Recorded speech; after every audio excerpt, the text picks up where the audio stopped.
Hey, it's Joe, and welcome to another episode of the Test Guild Automation Podcast. And today, we're going to have a special treat for you. It's all about leveraging AI for robust requirements analysis and test generation. This is an approach I haven't seen before. If you don't know, I have a news show, and I stumbled across this awesome tool that leverages AI for requirements I think you definitely have to hear about. So I was lucky enough to get Scott, who is the head of this company, AgileAI Labs, which has the solution that can help you leverage your defects across your software delivery lifecycle, as well as significantly increase the productivity of all your Agile team members. It really does a lot of cool stuff. Scott has been testing software for over 36 years, so he really knows his stuff. And we also have John Smart joining us. You probably know him from previous Test Guild podcasts and conferences. He is a BDD specialist, automation testing specialist, and he's also the founder of the Serenity Dojo, an online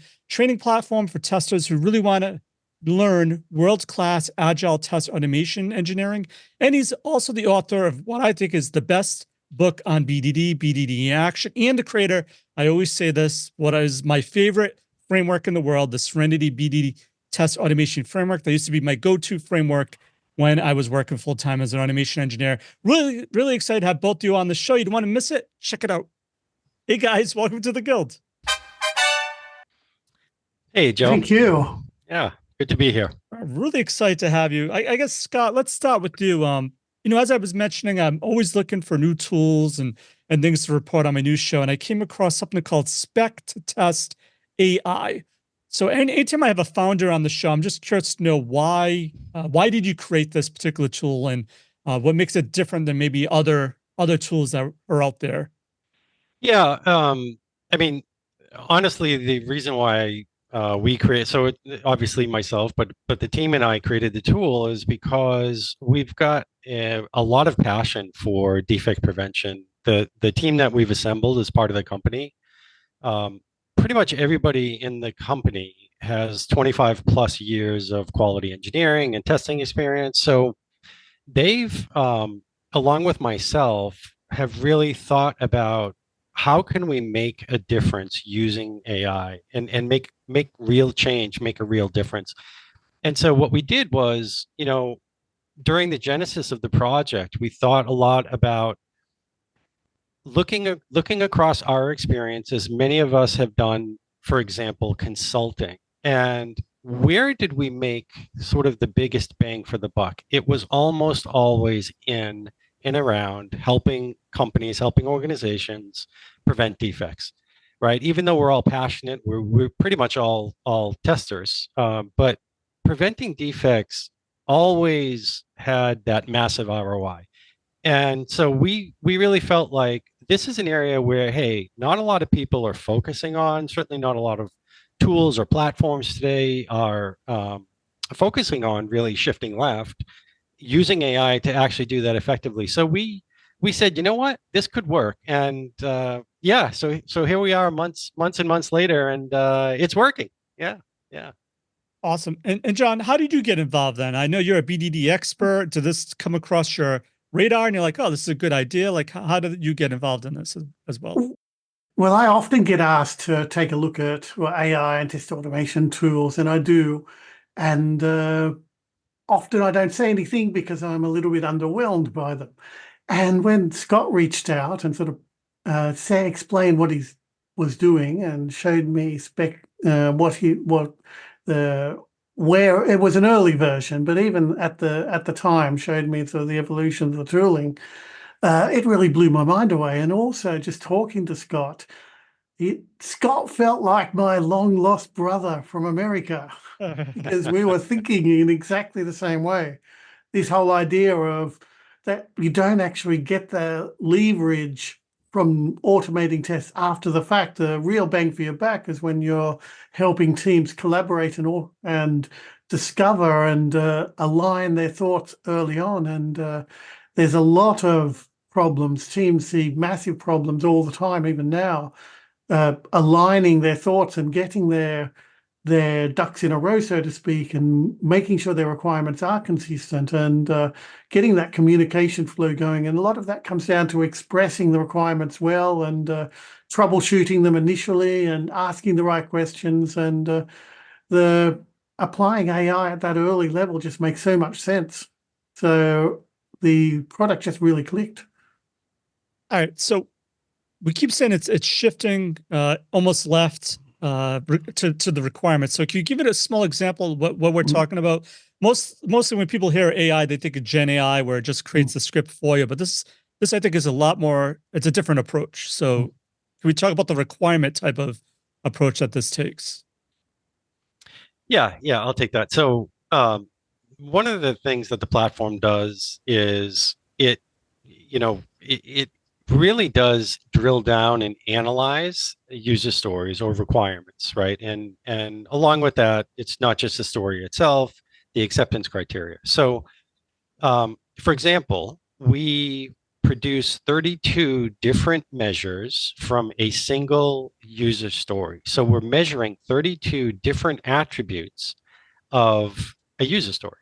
Now, we use very popular frameworks to do that, like Invest, like Smart, and we have a couple of other custom frameworks that we've used. But that's really where the first, like when people first, jump into the tool or they're getting their first demo, that's usually the first aha moment. It's, oh, wow, this thing is really different because the platform is literally interrogating my user story, telling me where it's good, where it's bad, and giving me really helpful AI based, but really helpful advice in terms of how can I correct some of these problems? For example, ambiguities, right? That's one of the biggest things that the platform points out. We have a 7-point ambiguity framework. So 7 of those measures, 7 out of the 32 that I mentioned, are very specific to ambiguities. And the platform actually not only tells you that, hey, you've got some ambiguity problems here, it fixes them for you automatically. Now, it tells you exactly what it's fixed, tells you exactly what it has gone through and changed so that the user's always in control, but it does that for you automatically on your behalf. So, yeah. Awesome. So, John, BDD expert, you wrote the book on BDD in action. Can you explain how this type of solution then can help make someone's automated test better? What I find in this solution, this approach, is that we like to call it the fourth amigo because it really is an iterative, collaborative approach. It forces you to go through several steps and to reflect on the requirements and clarify them if they need to. It points out, hey, here are some issues you probably should address. Here are some things that aren't clear. Are you sure this is what you meant? And you work your way down through. You don't just say, okay, here's a requirement, give me a test script. You worked your way down through the requirements to user stories, to acceptance criteria. From the acceptance criteria, you can identify test cases. You can go to given when then if you want, but the real value, and that does help to be clear, but the real value is all that whole flow of getting the step-by-step approach and being able to collaborate and iterate on that and getting feedback at each stage. Because what I find with ChatGPT, for example, I've done a lot of sort of experimenting with that, and it's getting a little bit better, but you give it a user story and you ask for some acceptance criteria, it will go off in a direction that it chooses. That may or may not be the direction, but once it starts, it's very hard to stop. Whereas this approach, where it's really pointing out the things that you need to improve at each level, and with all these different criteria that you don't normally get. So from a BDD perspective, it really is a great way to help collaborate around those requirements. And that, what I find is, and this is what I find when I'm coaching teams, the biggest single way to get teams doing better automation is to get them to do better requirements. After that, the tooling's natural. We work in an industry with smart people. Once you figure out the requirements and show them how to write good acceptance criteria, the rest flows really naturally. You have a few conversations and they're off and running.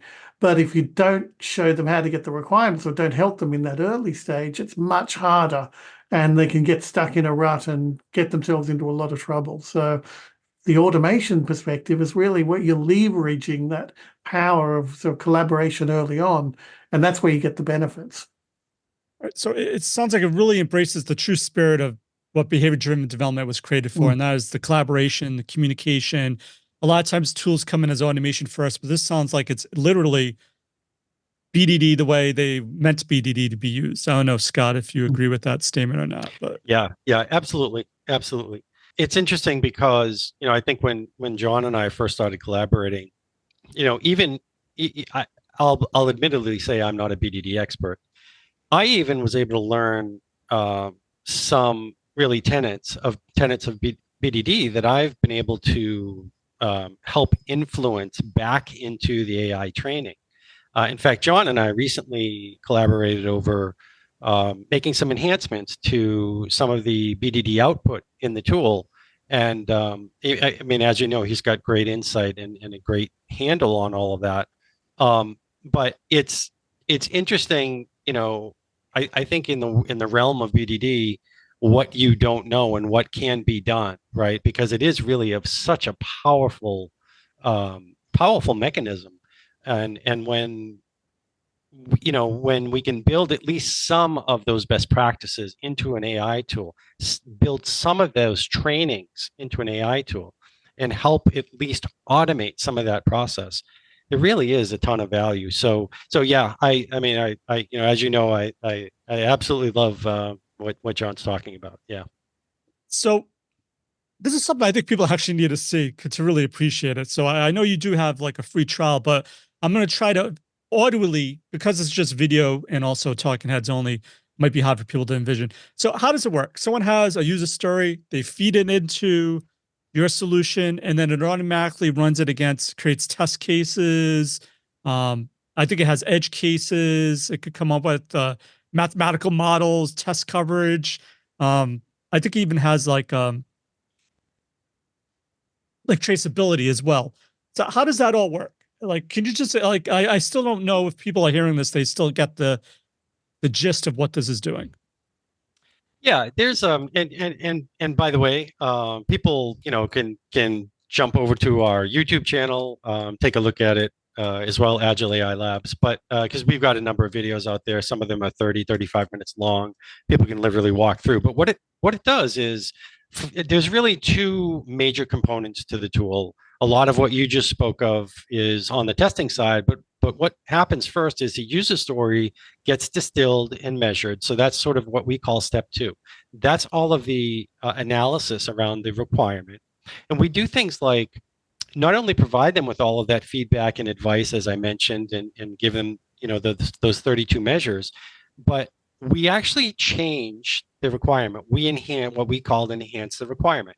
So that's done automatically on the platform. And then we generating things or assets like security requirements, right? So we have models around helping to generate that. We kind of step through and have other features that do things like cross analysis from a user story perspective. So, for example, we don't just look at your user story, we look at the other adjacent user stories that have been defined in your project. That's really helpful when you sort of break out of the mold of the existing user story you're trying to analyze, and then look across, kind of do that adjacent scan. So we're doing things like that on the analysis side, but then we sort of graduate to, basically what they do is they look over all of that material, and then they basically click a button and graduate to the testing side. And the testing side has, as you mentioned, functional test cases, happy path test cases, edge, negative, security test cases. We're doing a lot with security right now. They get a lot of pointed OWASP security testing advice, as well as advice around OWASP ZAP. In addition to that, they get, as you mentioned, the mathematical models. They get kind of a view of, from a test case perspective, what is their coverage? And when we talk about coverage, we're talking about coverage and traceability back to the requirement. Obviously, the tool knows nothing about their code, but we're tracing that back to the requirements. So those are some of the things that we're producing. There's a lot actually in the platform. Yeah. John, is there anything that you found that it's producing that you thought, wow, that's really neat compared, like you said, you were underwhelmed from other solutions, but this one you're like, wow, like this particular feature, I think is the killer feature. It's the layering that I really like. The fact that you start with a high level requirement, you break it down, it helps you structure your thinking around the requirements. And at each stage, it'll give you feedback about the quality of the requirements that you write. And so you come up with a high level of feature, you can break that down into stories, and it gives you feedback on those stories. So most of the tools, they just start at, okay, I'm going to take a piece of text, a user story or whatever, and spit out some acceptance criteria or spit out some test scripts or not even, just to let you enter the test scripts. But they don't help you actually think about whether you're writing the right test and whether you're coming up with the right requirements. All right. So, I guess why I'm hopping on this is traceability. I used to work for a healthcare company and also an insurance company, and traceability was really critical for like audits. Like the FDA could come in, and it was always hard to say, okay, we ran these tests, and they go to this requirement, and anytime a requirement changed, we had to make sure we had the right tagging for the test.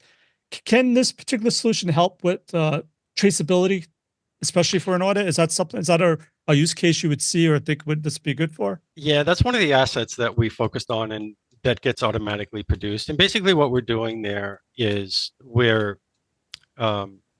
creating a table, if you will, of all of the acceptance criteria. In other words, all of the points that must be interrogated, right, from a testing perspective. And then we have a different AI model that takes all of that data, all that information, and compares the output tests, the generated tests with that. And then it draws conclusions, it summarizes whether or not there is 100% traceability. If there isn't, and sometimes it will not, it will tell you, hey, you've got 96% traceability, here's your gap, and so you want to fill that gap in.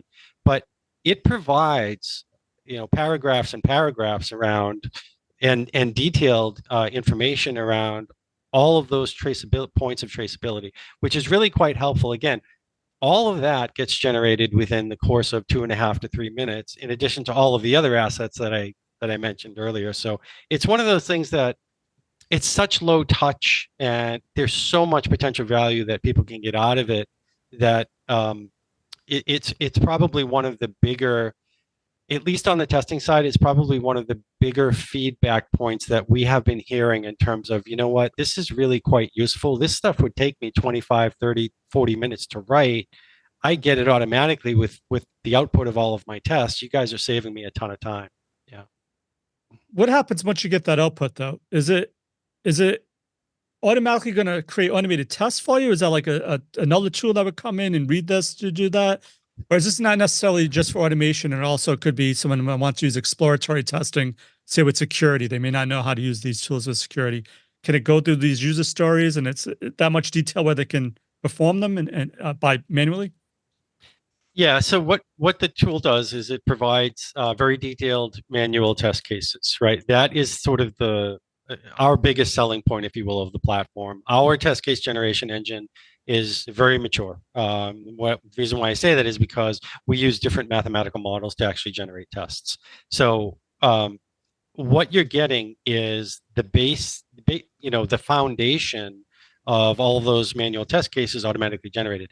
What the tool does, what the platform does, is also automatically generate a starter test automation script, right? So what you can do is you can choose your tool, Selenium, Appium, etc., whatever you want, robot, and choose the language that you want the script output in, and it will do it, right? There's, and basically what you get is every single functional test and every single step in those functional tests are coded in that, what we call sort of that base template Selenium output. So you potentially you're going to get a couple hundred lines. In fact, most of the time you usually get a few hundred or 200, 300, 400 lines of code that mimic step for step exactly what you see in those manual test cases. And again, that becomes a huge time saver. However, that's not, as you know, that is not all that you need as a test automation engineer, because you need, for example, exposure to the DOM. You need to be able to automate all of those low-level components, and you cannot do that unless you have exposure to all of those web elements. Now, our tool, the platform, doesn't have that exposure, so it's really just a starter framework, and we need to emphasize that what it produces for you is a starter framework for, again, in Selenium and Appium in Robot, but it helps. I mean, you're going to save multiple hours again as a test automation engineer just by having that produced for you automatically. But of course, it's not going to get you the whole way. We do have partnerships with other tools right now that actually allow us to take our manual test cases, which are very rigorous, very thorough, feed them into their tool, and in one click, you can generate automated test scripts, no code, low code automated test scripts. But our tool itself doesn't do that. It only brings you so far. Yeah. So John, you're the BDD Serenity expert. Like, how would you use this output? Are you able to convert it? If you're in your dojo and you're teaching your folks about BDD and you say, hey, here's how to get better requirements, here's some output, like how do you then convert that into an automated test? I think the beauty of it is that it actually produces half decent gherkin scenarios, as opposed, which is what a lot of the tools struggle with. So I say half decent tongue in cheek, it's actually really good. So really nice gherkin scenarios from those acceptance criteria.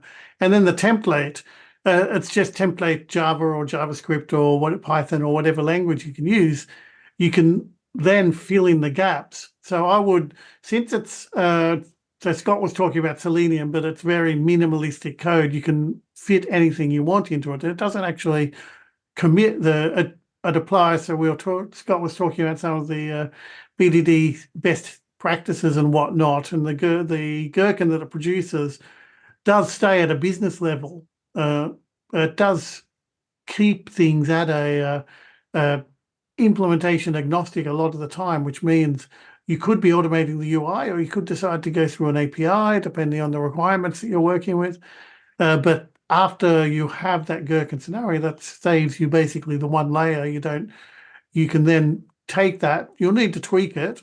I mean, they always need to tweak the code that you get, but it's definitely like you get a few hundred lines of starting code, which compiles and works, and you can use as a starting point for your code. And then it's relatively easy to take that away and then just start writing your tests the way you normally would. So is there ever a disconnect? Like, I have the requirements, I then generate my tests in a different framework. Tests become stale and old, people modify them, they don't necessarily then trace back to the original requirements. Is there any type of traceability once it's out of the hands of, say, a spec-to-test AI? Scott, I don't know if that makes any sense, but yeah, it makes complete sense. No, there's no traceability because we recommend strongly that people stay true to the requirements portion of the platform. And what that means is if you're going to go off and change your tests, we understand that. But if at all possible, and our recommendation is, again, if you're going to enhance your tests because you are missing, for example, details, maybe there's an edge case you're missing, it's not because the AI has missed it. It's almost always because, and we've proven this through testing, it's almost always because you did not provide enough details in your story to inform the AI that, hey, that edge condition is actually something I want tested. And so, what we recommend is people try and stay true to keeping that linkage because, as you know, requirements change, stories change, business needs change so often during the process that if you've got that linkage, all you need to do is come into the platform, click the button once you have a new business requirement. Because the way our tool works is you're either copying, pasting the user story in, or we have a Jira plugin, you're pulling your updated story directly from Jira. So, the business gives you a new story, you just click the button and you're going to get all of the new analysis, and then you click the second button. Now you're going to get all of your testing assets based on the change. And all of that just happened in less than 5 minutes, whereas, it would have taken them hours and hours to have to write that stuff by hand. nice. So if someone had existing user stories and requirements, they would run it through this. Would it also, I guess, we alluded to it. It would point out gaps, right? So like say I had a feature, but I had maybe like one test covering it, and I had one other feature like a login that had 20 tests covering it. Would it be able to say, hey, look, you should generate tests for this area because you have no hardly any coverage on it. So so the way it works is it will inform you and actually create the tests if you, for example, in your acceptance criteria, you have outlined, or in the context of your story, you've actually outlined the fact that you've got feature A, feature B, etc., and there are these permutations around that feature that exist, right? So with the AI will pick that up and say, oh, okay, well, you've got these permutations. I need to create tests for that. So the engine itself will do that automatically, but it won't. One thing it won't do is take a look at your existing test cases, for example, right? You can't actually feed your existing test cases in. It's not meant to do that. It's meant to, everything we do, it comes from an enhanced requirement, right? Really the starting point of our platform is that enhanced requirement that we were talking about earlier. Yeah. Nice. So John, I know you develop a lot. So when you saw this, is there anything you think like this is at stage one, but you can see a stage two if they just did this tweak? Is there anything that you could see added to this that really could make it even more powerful? It evolves so quickly. The new features are coming out all the time, and I have been suggesting things. A lot of the interactive nature of it is something I like to see evolve even more. But the fact that I think you can ask questions now, can't you? That's at each stage. Questions will get generated. Yeah. Yeah. So basically, it's that sort of interactive approach that I really like to see, and I'd like to see enhanced, so that each stage you basically, like we said, we're calling this the fourth amigo. You want it to play the role of the fourth amigo in a three amigo session and help you have conversations and enhance your conversations. And that's actually I work with a lot of teams that not from the UK or the US. They don't necessarily have English as their first language. And it's not necessarily an easy task to ask them to write acceptance criteria that are really well written, very clear, and unambiguous, and tool that sort of interactivity where you can sort of propose a draft requirement. It will come up, hey, here are some areas you want to improve, or this is ambiguous, or maybe and then also, I don't know whether Scott mentioned that it doesn't just propose changes, but it proposes an enhanced version of the requirement. So here's your draft requirement.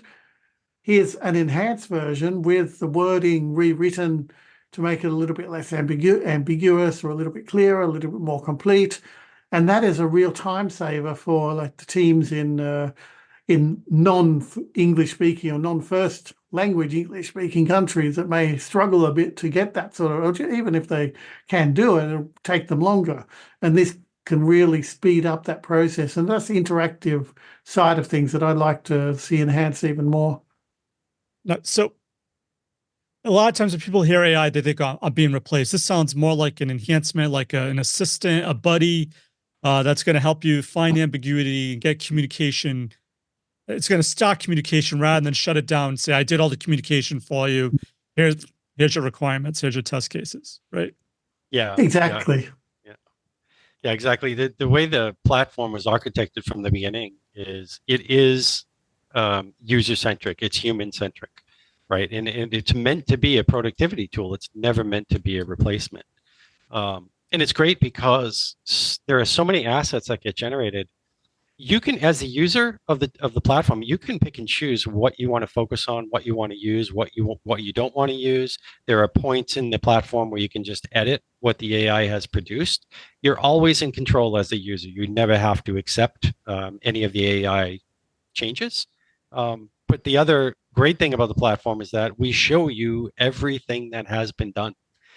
As John was mentioning, just a minute ago, there's an AI enhancement tab, not only do we show you the enhancements, but we side by side, we show you your original requirement that you entered, your story.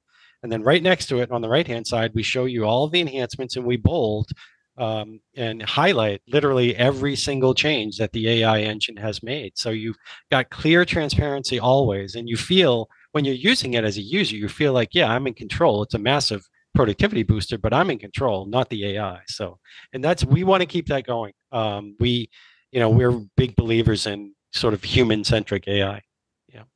Absolutely. And it seems like it encourages better testing. Like I said, I was happy to see security test cases as one of the outputs. Probably a wish list. I know you're just starting, you can't add everything. Like, does it cover performance testing or accessibility testing? I know accessibility testing has been really hot the past year or so. So don't know if that's something on our definitely on our roadmap. For sure. Accessibility, yes. Performance, we have been thinking about it. We honestly haven't had a lot of clients who have come to us and asked for that yet, but we're definitely open to doing something like that as well. Yeah. Scott, what are your clients saying? Like, so unfiltered, they use the product, like any case studies are like, wow, I knew this tool I created to help people, but I didn't know once it got in the wild, it could do this and actually did that, whatever. Yeah, most people are wowed after the first demo, but once they've gone through a POC, the themes that we're hearing from a feedback perspective are, I didn't realize AI could be trained to do something like this. I had no idea that, we could literally take our agile process, introduce a platform like this, and boost productivity across the rest of the agile team. Because, I mean, as you know, a lot of the focus today is on developer tools, coding tools, AI co-pilots. Well, what about the rest of the agile team, right? What about your project manager, your scrum master, your SMEs, your business folks, and your quality engineers, your testers? And so that's usually what we're hearing back from the teams. We hear a little bit of it during the demos. We hear some of that wow factor, but once they get their hands on it, they've done a POC, and then move to a purchase, it's really great to see. So yeah.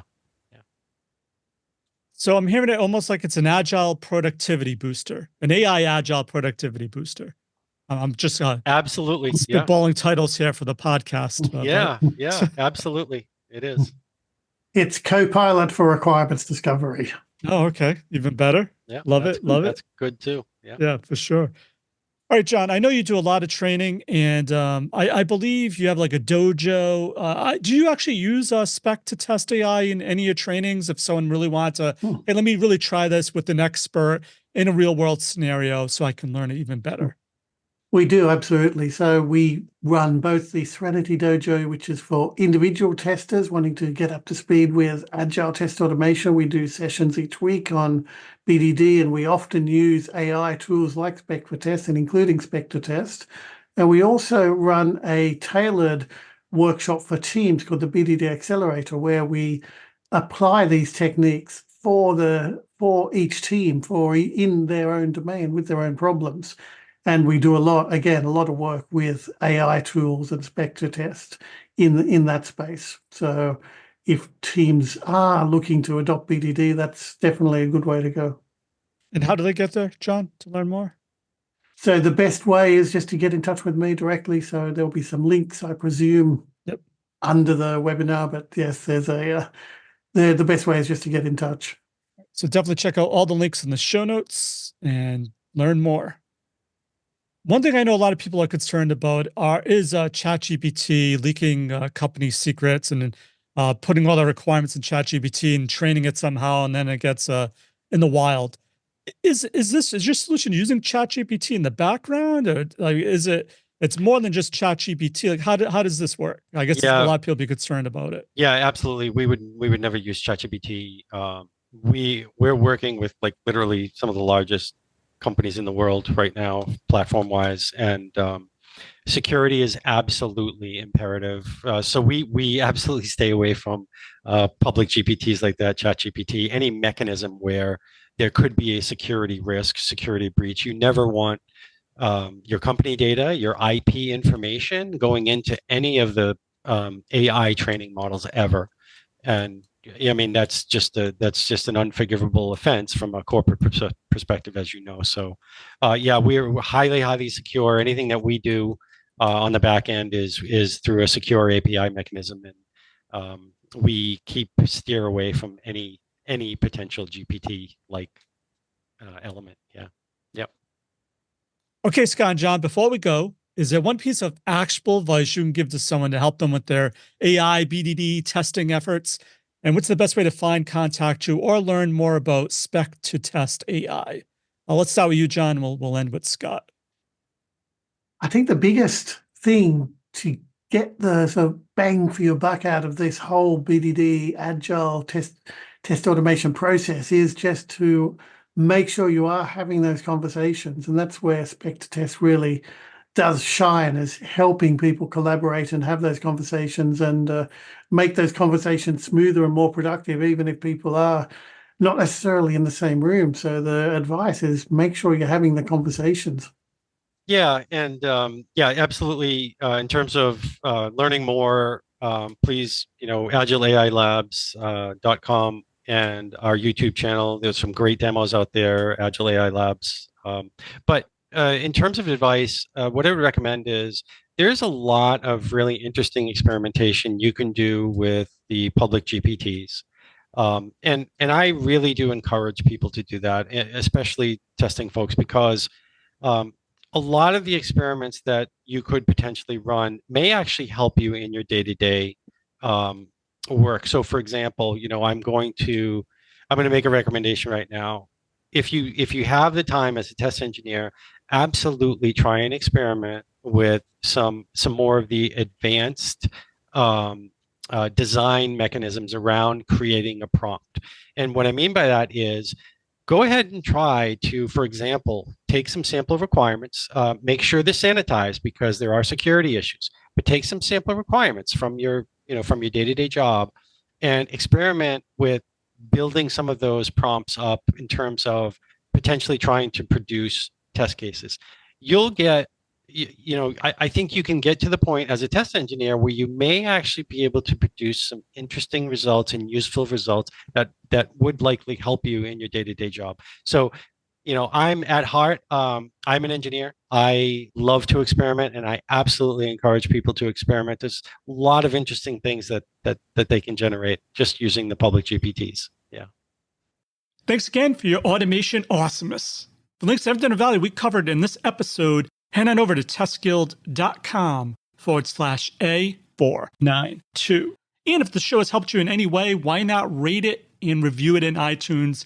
Reviews really help in the rankings of the show, and I read each and every one of them. So that's it for this episode of the Test Guild Automation Podcast. I'm Joe, and my mission is to help you succeed with creating end-to-end, full-stack automation awesomeness. As always, test everything and keep the good. Cheers. Thanks for listening to the Test Guild Automation Podcast. Head on over to testguild.com for full show notes, amazing blog articles, and online testing conferences. Don't forget to subscribe to the Guild to continue your testing journey.